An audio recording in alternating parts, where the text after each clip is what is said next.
இந்த AutoCAD tutorial வீடியோவில் நம்ம பார்க்க போகிற கமாண்ட் என்னென்னு பார்த்தீங்கன்னா NCOPY அப்படின்ற ஒரு கமாண்டு. ஸோ இந்த கமாண்டு வந்து எந்த இடத்துல யூஸ் ஆகுது அப்படின்றது தான் இந்த வீடியோவில் பார்க்க போகிறோம். வீடியோக்கு போகிறதுக்கு முன்னாடி யாரெல்லாம் சேனலை சப்ஸ்கிரைப் பண்ணலையோ சப்ஸ்கிரைப் பண்ணிக்கோங்க.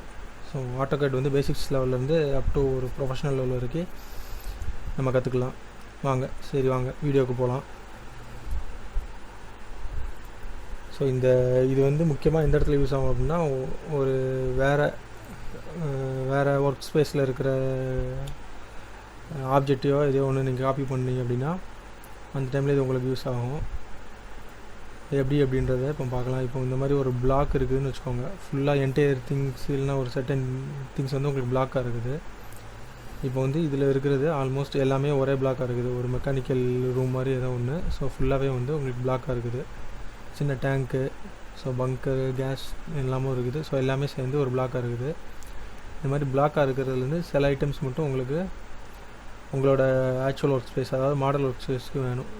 பிளாக் ஒர்க் ஸ்பேஸ்லேருந்து மாடல் ஒர்க் ஸ்பேஸ்க்கு வேணும் அப்படின்றத நம்ம நார்மலாக எப்படி காப்பி பண்ணுவோம்னா, உள்ள பிளாக்குள்ளே போய்ட்டு என்னென்ன தேவையோ எல்லாத்தையும் செலக்ட் பண்ணி காப்பி பண்ணிவிட்டு மறுபடியும் வெளியில் எடுத்து கொண்டு பேஸ்ட் பண்ணுவோம்.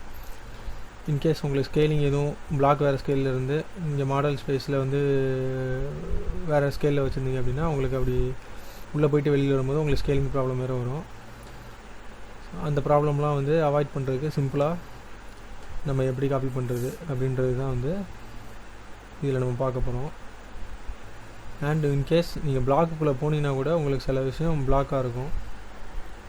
ஸோ அந்த டைமில் நீங்கள் மறுபடியும் இன்னொரு பிளாக் எடிட்டர் ஓப்பன் பண்ணி எந்த பிளாக் வேணுமோ அந்த பிளாக்கில் இருந்து தேவையானதை நீங்கள் காப்பி பண்ணுற மாதிரி இருக்கும். இன்னும் கொஞ்சம் டைம் கன்சியூம் ஆகும். அதுக்குள்ளே பிளாக் இருந்தால் இன்னும் கொஞ்சம் டைம் ஆகும்.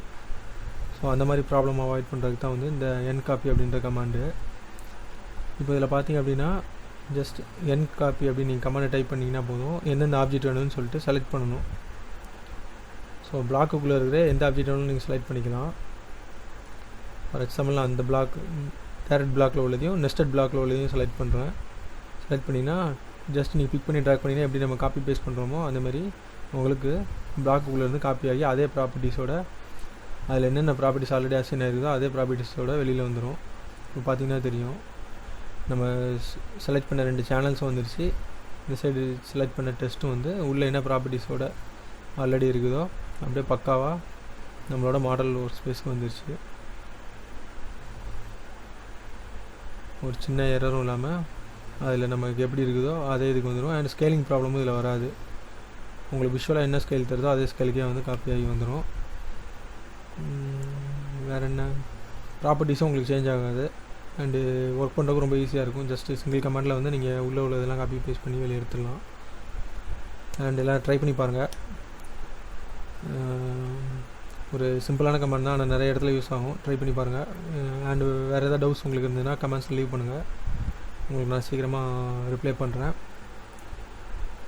And stay connected for more videos and more learnings about AutoCAD. So happy learning. Thank you.